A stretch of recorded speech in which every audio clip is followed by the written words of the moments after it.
Hey, good morning. Welcome to today's webinar, everybody.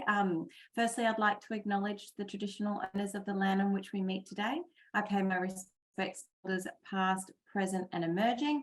I personally pay respects to the Turrbal people, who are the traditional custodians of the land on which I grew up on in Boondall, Brisbane, North Side. So for those who don't know me, my name is Caitlin and I'm from the Queensland Government's Mentoring for Growth program. So this program provides eligible businesses free access to business mentors who provide food for thought, insights and suggestions around the challenges and the opportunities a business owner may be facing. So I'm quite excited to facilitate today's session for you today on employer obligations, and we're lucky enough to have 4 of our wonderful mentors here today to help us through it. Firstly, we'll hear from Graham, who will discuss wages, staff records and compliance. Secondly, Slaven will provide us some insights around workplace health and safety, code of conduct and insurances. Next, we'll hear from our first Tanya, who will cover staff retention, professional development and training. And last but not least, our second Tanya, who will finish us off with the importance of culture and values. And now there will be an opportunity for questions at the end of the session. So as you have your questions, please pop them in the Q&A function and we'll work towards answering them at the end of the session. So without further ado, I'll pass it over to Graham. Thank you so much, Graham. Good morning, everyone. Can you hear me? Sure can. Right. Okay, thank you. I just want to start off. I've got 8 points I need to cover very quickly because wages and payment is a very critical area that a lot of small businesses get wrong or get caught in. So I just want to say to you that paying staff is a critical component of your attracting and retaining staff strategy.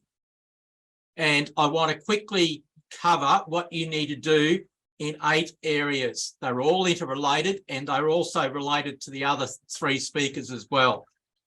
The starting point is you need to identify and understand what the minimum employment standards, including pay and wages, apply to your business or industry. It doesn't matter whether you're a not-for-profit or for-profit, large or small. Even if you already employ staff, permanent, part-time or casual, you must gain this understanding to protect yourself and to attract and retain the right staff. If you don't get this right, you could lose staff. And more importantly, I don't want to scare you, you could be prosecuted under legislation. So it's a critical area. First of all, I'd like to suggest to you, the starting point is what legislation and industry awards apply and what are your obligations under these and what are the minimum employment standards do they define? Now, I can't cover all that in 5 minutes, but I've given you a summary. But first of all, the legislation in Queensland for all businesses other than local government, state government and agencies like Parks and Gardens and Emergency must meet the Fair Work Act and regulations, which is a federal piece of legislation. They must also meet the National Employment Standard, which consists of 11 standards that define the minimum employment standards required. And you must also provide that to all staff when they first start with you. Then there is also the National Industry Awards that apply to your particular industry, whatever it may be, hospitality, training. How do you find out these? We'll go into that shortly. For local government, if you happen to be part of a local government organisation or a Parks and Gardens, the Industrial Relations Act and regulations apply to you, but there's also a Queensland employment standards as well that you must understand, and then there's state awards that are related to those. All of this is available on the government website, the federal one under Fair Work and under the state government. These define the minimum hourly pay rate, how overtime kicks in and when, the minimum hours, for example, 38-hour week, entitlements including sick leave, annual leave, parental leave, etc. The awards also define the hourly rate by classification. For example, the clerical award has 4 levels. One where you're basically just starting as a clerk, through to level 4 where you're supervising and making decisions and doing a whole range of stuff. Those hourly rates vary. In actual fact, you can actually pay your staff more if you want to, but you must pay them the minimum, which is laid down. It also must be equitable, irrespective of who they are, male, female, immigrant. If they're doing the same work with the same responsibilities, and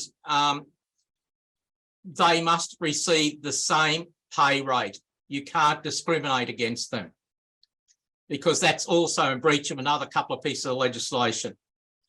When initially employing, there's key documents that you require, and this is where a lot of employers are unaware of. They are, you must provide to them in writing what their hourly rate will be, what award they work under for their job, and how will they be paid, weekly, fortnightly, etc.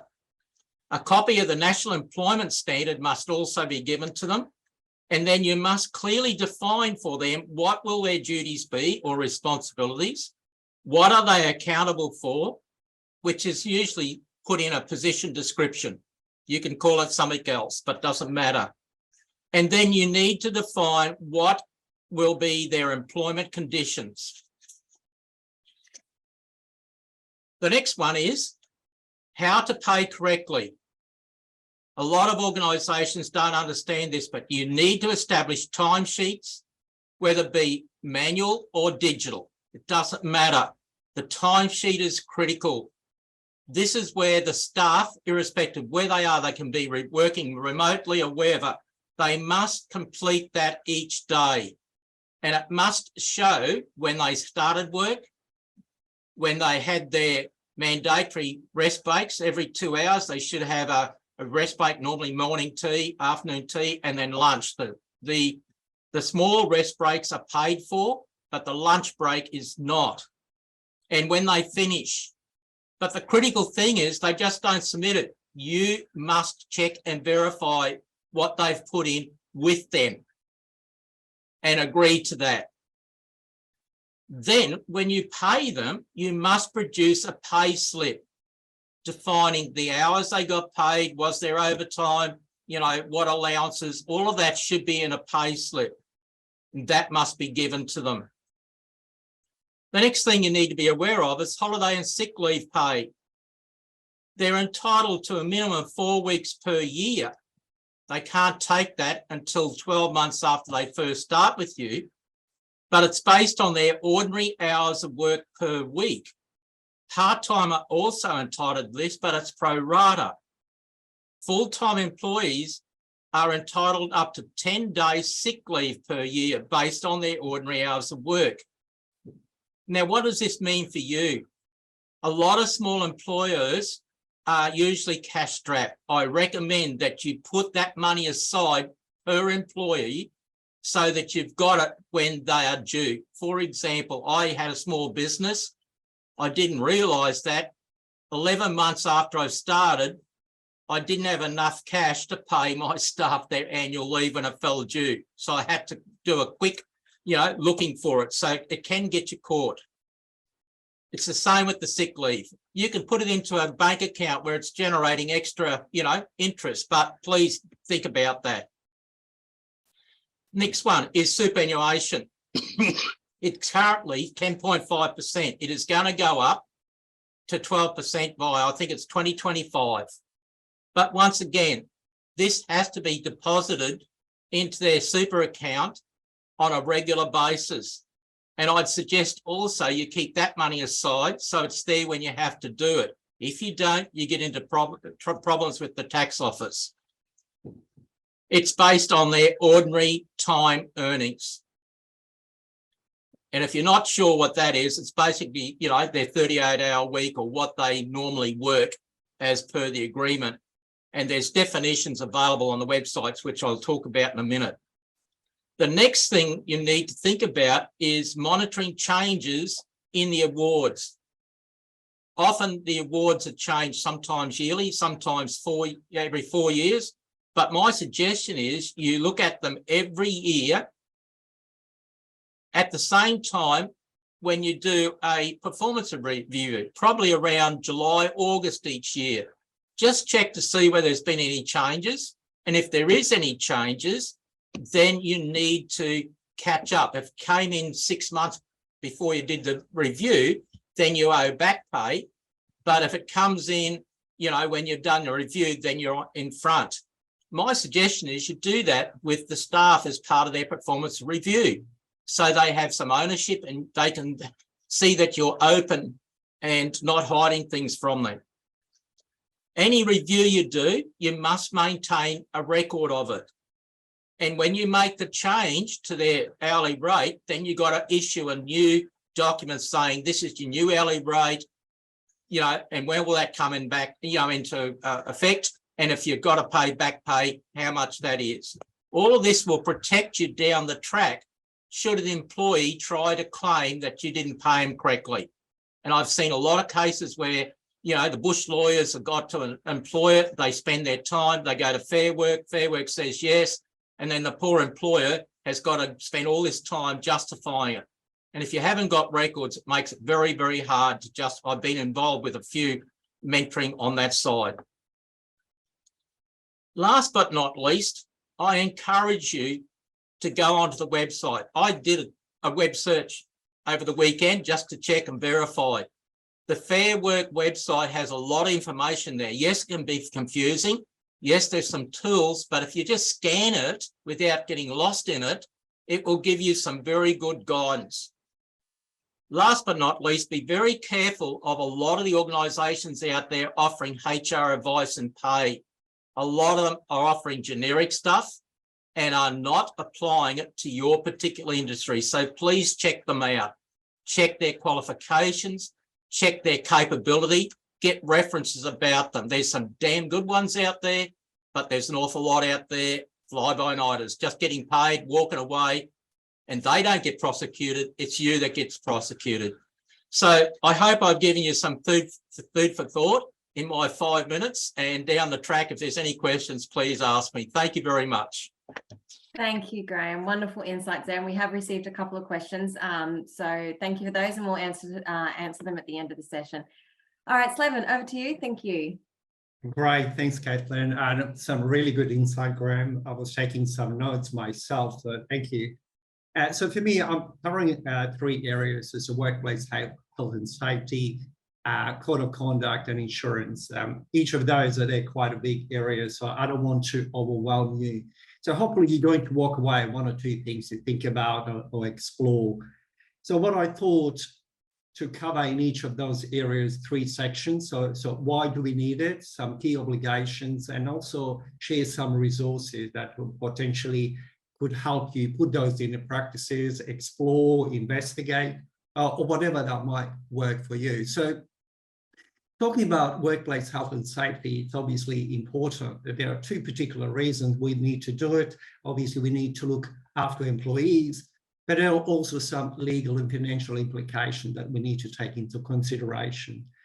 So some key obligations that when we're implementing workplace and safety, so we need to provide safe workplace, place that is adequate, for example, proper lighting, ventilation, etc., proper offices. Part of workplace health and safety, we all heard about mental health, so that's really important, include in this area.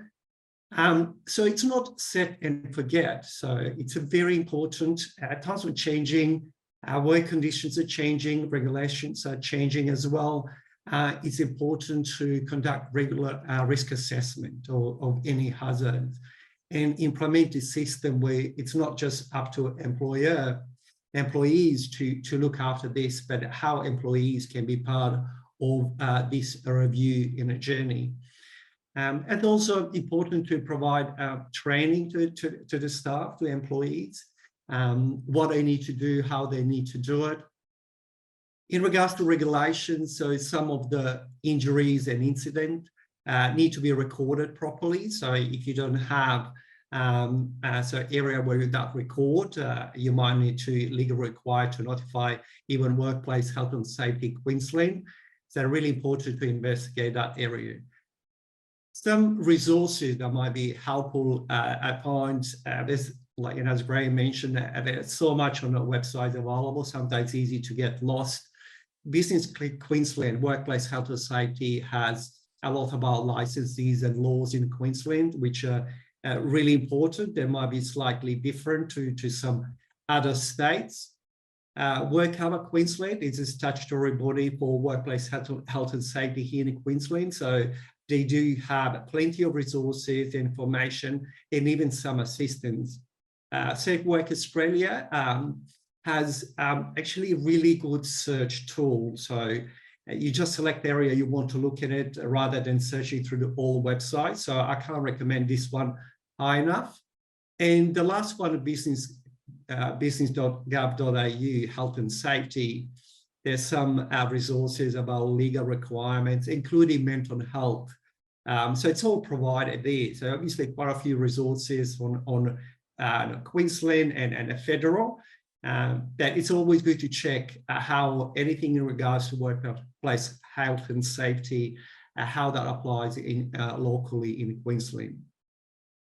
In regards to code of conduct, kind of same approach. Why do we need it? Some key obligation and some resources. So we obviously need code of conduct to provide a respectful, inclusive, and ethical workplace, and place where is enhancing productivity and employee morale. So there are professional standards for businesses and employees. When we talk about code of conduct, they're mandatory code of conduct and voluntary. So mandatories are provided as a standard for the industry, and it's very easy to find them. If you have a look through those, is under Competition and Consumer Act 2010.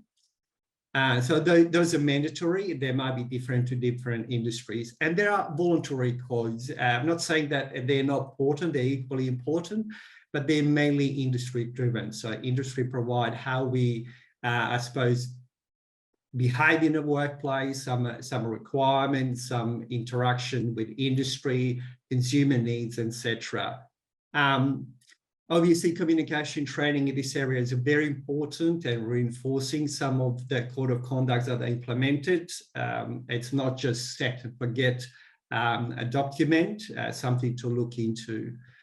Some of the resources that might be helpful for those of you who are looking to investigate this further, I find that ACCC, Australian Competition and Consumer Commission, has all mandatory codes and also some information about voluntary codes as well. A really good place to investigate.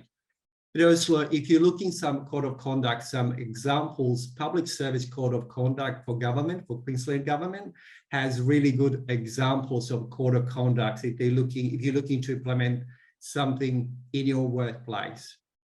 And the last area, insurance. I'm just very mindful to run through this quickly as well. Obviously, we need it to mitigate risk and financial protection. It's one of the things that we're paying, and we hope that we never are going to use it. But so in regards to obligations, so there are a number of different insurances, and this is a very important area. I'm obviously not advised to provide, not accredited to provide advice. I give you some insight, and I provide some resources where to go if you need advice in this space. So public liability insurance, professional indemnity insurance, property insurance, worker compensation insurance, cyber insurance. It's really important to consider, particularly nowadays. So some areas that might be useful to investigate in this, if you're not sure which insurers to use, Insurance Council of Australia has really good resources about insurances. Some local insurance brokers, so they're a really good place to go. It can be overwhelming because some of the insurance providers might not cover the same area that are specific to your industry.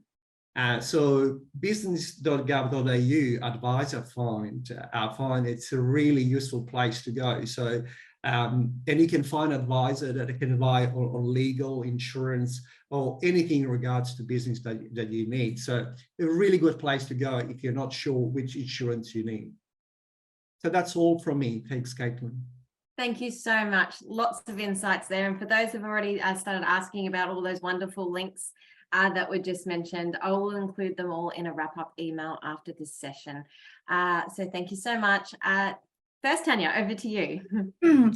Thanks, guys. Thanks, Graham and Slaven as well, and everyone that's jumped on. I am also a business owner, as we all are, so I understand how busy it is, especially Monday morning. Look, just really going to cover off over staff retention, development and training. I guess in my role in recruitment, I do see it a lot, probably more so with my clients around staff retention. And I have to say it starts from before you hire. And Graham and Slaven have spoken about things that we must do before we hire. And it's important that we get those things crossed away in terms of retention. What I do find as well is when people are hiring, they're not clear in what they're looking for or what the role is actually doing in your business. Another thing that I do find as well is people hire someone and then get them to do a bit more than what they're supposed to be doing in terms of their duties. So we see one person doing 2 or 3 roles. This can lead to burnout as well. And also when they come to probation, what are they actually getting, I guess, performanced by? Is it by the role that they were hired for? Or is it by the role that they're actually doing? And I do find, look, as part of, looking at what you're doing when you are hiring, being really clear, setting out position descriptions. I think Graham mentioned that before, but also KPIs too. As business owners, we get really busy, so we don't always have that time to do one-on-ones, but that's really important. And whether that's once a fortnight or once a week, really to understand where the training gaps are with your team members as well.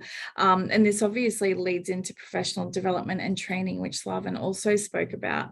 So with sole traders, when you're making your first hire, which for me, I think is always really exciting because you're getting extra help. It's, I guess, for what I do say to clients is have a really clear list of what you need that person to do. Where are the gaps that they can help you? And when you are hiring, are you following a thorough interview process and hiring process to go, okay, they have all the skills and experience that I need, or they can develop that through my own training and perhaps external training. And then obviously leading back to those one-on-ones, are we catching up with them enough to go, hey, are you feeling supported? Do you have enough experience? Do you have enough training and also resources? Look, professional development and training can come in forms of someone in your team. It might be someone that's moving up in their role and they're providing a handover. Hopefully, if someone is leaving, they have left a handover for you as well. A lot of the companies that work in Queensland do need professional training outside of their business. So that might be for technical roles or specific roles, perhaps related to construction or mining. But I think in terms of professional development within the business, what I always say to clients when they've done their first hire, at 6 months, sit down with that person and go, hey, help me craft out your position description, even more so where has it evolved? And also put together, the skills and duties that you're doing each day, and let's create some sort of template or manual so that the next person that comes in has something to work to as well. Find that really handy too. And not to digress too much, but I always talk to businesses about the Macca's model. So their model is that any person can go into their business, pick up a manual and be able to work in each particular area in the restaurant purely from the instruction that's in that manual. And it does seem like it's quite time consuming, but if you start it at the beginning and you get that new person to help you, it makes them feel good too. It gives them a sense of responsibility as well. And look, I think even a buddy system, we are finding it hard, I guess, to find really skilled candidates that are wanting to work in the office, that are, really comfortable with the pay rate that you're paying above the award, or at least the minimum. And, making sure that we retain them so they're not getting headhunted or going somewhere else. So I think it's important that when you are having people that are starting in your business, making sure that they feel that they're supported, and that could be through a buddy person. We're seeing clients hire juniors and training them up, and that senior has that sense of responsibility too. I guess to kind of cover it off, and Caitlin's really good, she always sends through a bit of an overview anyway. But just understand the role that you're hiring for and write a thorough PD, have a really good interview process as well. Is the person that's in the role now that you're thinking about, are they skilled? Are they supported? Do they have the resources to actually do their role well? And are you making the time in a one-on-one to understand where the training gaps are? Because it could be something really simple. And, you know, can someone in your team provide training as well? So in terms of professional development, a lot of us are SMEs, but, you know, having a really clear outline of what career progression looks like. We have a lot of HR consultants here in the M4G network, and also ones that that sit external that can help you through that process too. And I'm sure any of us here are happy to help you with that as well. So I won't go too much into it. The guys have already said heaps of links as well. And more than happy if you guys reach out to me on LinkedIn, we can chat further. Thanks. Wonderful. Thank you so much, Tanya. Okay, last but not least, second Tanya. Thank you, Caitlin. Thank you.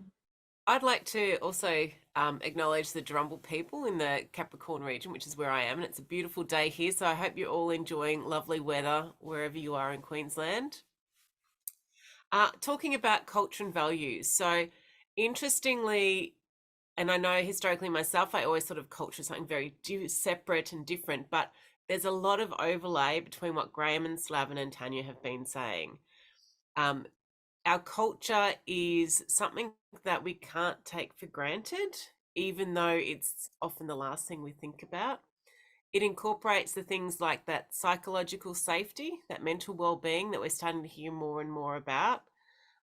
It also impacts on your productivity, the customer experience, innovations that your team are able to come up with, that creativity, and also staff retention.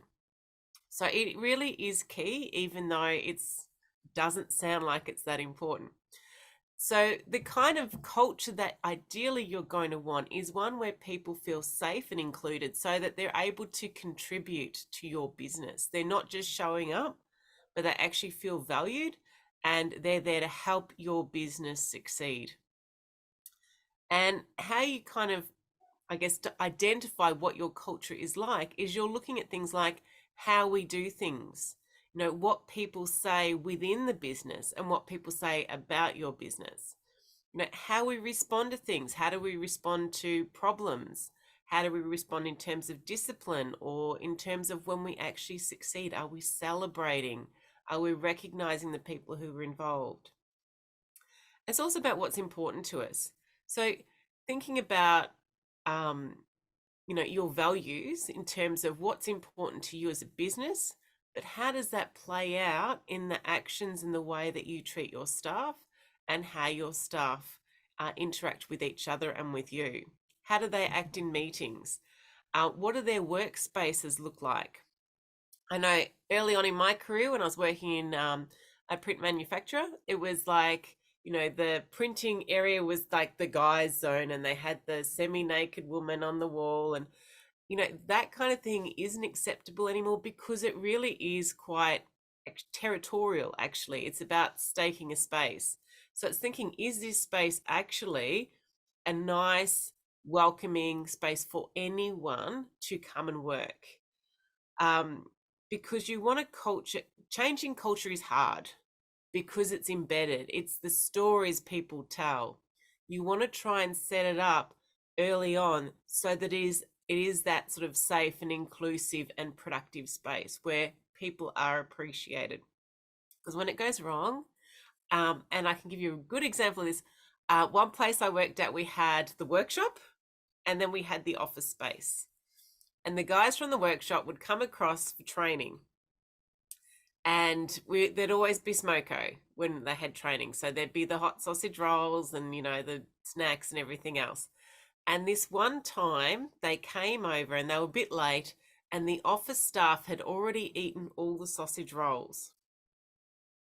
And this became a story that they would tell over and over again. When a new person came in, when an apprentice started, it was always like, you can't trust the office people. They always eat the sausage rolls before we get there. And this actual event happened once. It happened before I started, And when I left 3 years later, they were still telling the same story. And some of the people telling the story weren't there when it actually happened. But that culture of lack of trust was exemplified through this story. And it just was very perpetual. So you trying to think about how can we manage these things all the time. So the kind of things, if you do want to change, if you want things to change in your business in terms of productivity, in terms of is it welcoming and inclusive, do people want to come and stay and work with you, that is about your culture. And your culture is things like, do we feel valued? Are we getting paid well? You know, do we get training and development opportunities? It's, and thinking about everyone in the business. So from the person who's delivering the mail to the person who might be the your second in command. How is everyone looked after and appreciated, and how are their contributions recognized, and how are they supported and encouraged, and is failure okay? Because no one will trust or be prepared to experiment if they get punished for trying to make things better. I think that's it for me. Happy to take any questions, or again, like Tanya said, reach out on LinkedIn. Happy to be there. Thanks, Tanya. Okay, so we've already received a few questions, so we might kick us off. And as we go through these, please, attendees, pop your questions in. We find a lot of benefit from these questions and answer sessions. So firstly, Graham, this is in relation to what you covered. If an employee, if you have set hours each week, do they still have to complete a timesheet? Yes, they do. Mm-hmm. Because irrespective where you got it, there's been a lot of court cases, especially in the hospitality food industry, where they had set hours, people weren't getting their breaks, there's a whole range of stuff that you need to do. So digitally these days, they can do it on their iPhone. There's a whole range of stuff that's available, provided you've got cybersecurity under control. Mm-hmm. And their private information is protected. But it's really important. I've been involved with a number of court cases, common law cases, where people have, weren't getting paid right. When I've been to mentoring, when I've asked, it could be just 5 minutes here and there. Yeah. And it's critical. Yeah. Some industries more than others, depending on what they're doing, Yeah, so it's also adds a protection to you as a business owner, right? Exactly, because under any legislation, workplace health and safety, whatever it is, you've got to demonstrate you've been duly diligent in meeting your obligations, and having appropriate records digitally, photographs, whatever available, it can protect you. Sure. Especially when it goes to court. I've helped get decisions overturned with some government departments when it's gone to court, because I've been able to track down the evidence that the people weren't asked for originally. Yep, wonderful. Okay, well, we've got you, Graham. Also, another question related to in relation to what you covered. How do you determine what level they are? For example, a year 2 occupational therapist, would they be a level 2? I presume does that make sense to you, Graham? Yes, if you got most awards, if you read them, they're very good. I've had to refer to them quite regularly, and in there it tells you whether it's level 1, level 2, level 3. It says what are they expected to be able to do? Are they doing it under supervision, or are they able to do it unsupervised? And that will give the rate where they are. Now, some professional ones may not have it so precise, and then sometimes the professional association is where you go to get get a good guidance on it. But the awards are really good. Yes, they're terrible to read, but when you scan through them, instead of getting lost in the detail, there's some excellent stuff there to be able to distinguish. For example, have I got time to give one example? Yes. Right, this was a not-for-profit. I was doing consulting for them and a whole range of stuff, and they had 2 staff in the office where they shared duties. One was doing accounts and one was doing admin, and they were on different rates, but they wouldn't share. And when you looked at the award at a level 5 that they wanted to go to, they had to have knowledge and be able to give direction in accounts, HR and admin. And when I met with them individually with the CEO and explained that to them, they suddenly realised, hey, we've been wrong, and they backed off. Because one just did not like finance and the other one didn't like the HR side. But there was a big fight going on for over 12 months. It was upsetting the whole office. It was a not-for-profit, community-based organisation. And I used the award rather than my opinion. I just read the stuff out and gave it to them. So I think that gives you an overview. Some professions, like, for example, I used to have up to 13 consultants. When I started with consultants, there was no award for them. And when I rang the industrial commissioner, he said, take the closest award you find that will reflect what you're doing. And would you believe it was the admin award, you know, the Clegler award? But obviously I paid them over that, but at least gave me a breakup of what, you know, to pay. Gives you a good benchmark. Okay, great. Yes. Thank you so much, Graham. Slaven, in regards to some leave loading, can you answer a question for me? The awards have a percentage that you need to pay in addition to their 4 weeks annual leave per year. But I've asked other business owners who have said that they've had no idea about it and haven't been paying it. Have I misinterpreted the award? Are you able to help us there? Slaven? So, Paul, Yep. I think Graham might be better to. Graham, yeah, I was just trying to share the question, love, but Graham, it's back to you if you heard that one. Yeah, just quickly repeat it again, sorry. Sure. This person is confused about leave loading. The awards have a percentage that you need to pay in addition to their 4 weeks annual leave per year. But I've asked other business owners who have said they have no idea about it and haven't been paying it. Have I misinterpreted the award? To answer your question, if the award said it, no, you have not.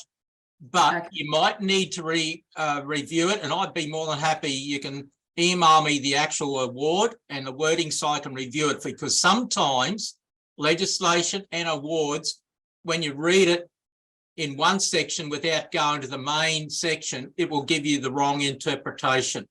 Mm-hmm. Like, for example, casual. I had an employer, he was a truck hire company. His lawyer rang up and said, because of the change to casual employment, you've got to put all your staff on permanent. And I said, no, I don't think that's right. And when I read the award, and because of the nature, their work required, if they didn't have any contracts, they had no work. So I rang the Fair Work Commissioner and he confirmed what I've said. So I had to help them draft a letter to meet the new legislation to say that their staff can be employed casually because of the nature of the business. So sometimes, yes, when you read it, if you look at some writing further down in the award, without looking at the overview, it can give you the wrong information. All righty. Graham, you're a popular man. You're going to get another one.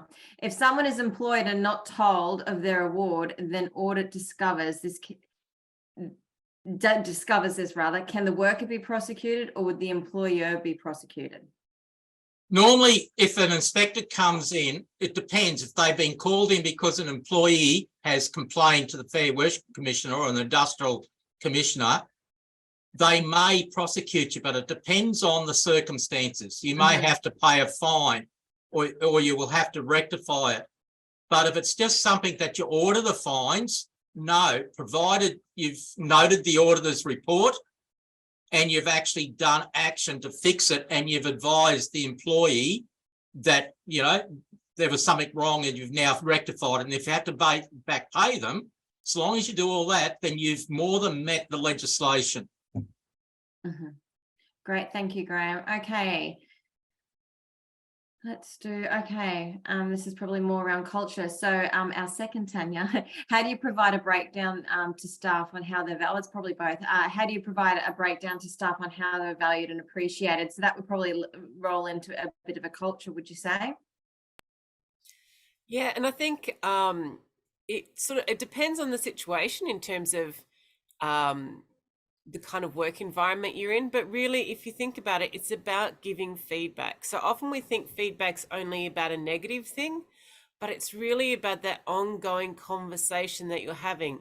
You know, it's about when something happens, like whether it's good or bad, is that you're having a conversation saying, you know, that was great, being specific about why it was great, or conversely, if why there was a problem.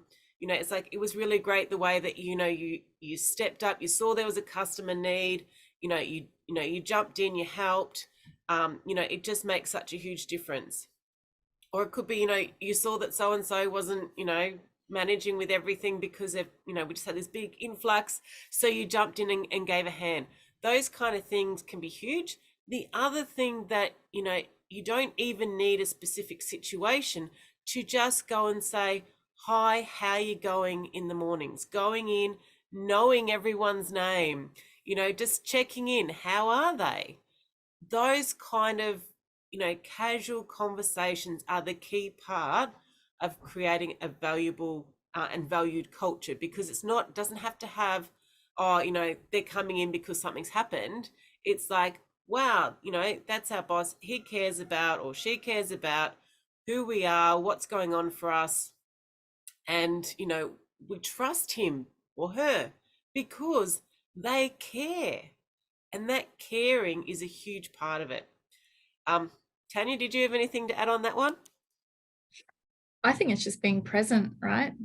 And very much what Tanya said as well, but it's, you can't really do it with one sweeping brush to go, hey everyone, we feel that, you know, we value and appreciate you. It's what you do every day. And again, like I said before, it's hard because we have businesses and we have meetings and our phones are probably all going off and stuff. And it's, I always say to people, part of retention too, if you start well at the beginning, and that's why you have those one-on-ones. Like, you know, I've had clients that I've dealt with before where I said, you know, when did you have a one-on-one? Oh, we have a team meeting once a week.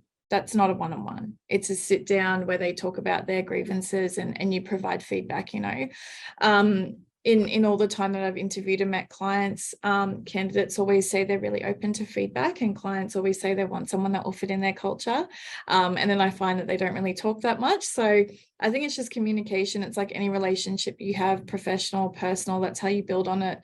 And it's just by starting every day and doing it genuinely too. Because if you're frantic and then all of a sudden you're like, hey, let's have coffee and cake in the kitchen, and then you get stressed because people are chatting, it's not consistent. So you just have to start small and go from there. Thanks, Tan. While we're chatting with you, Tan, we've got a question here for you. If a worker has not been given a position description but has asked for one countless times, would you, who could be held accountable for not supplying this? And is there any form of prosecution for this? I don't know. I think I'd flick the prosecution thing to Graham, but I think for a PD, you really need to have one.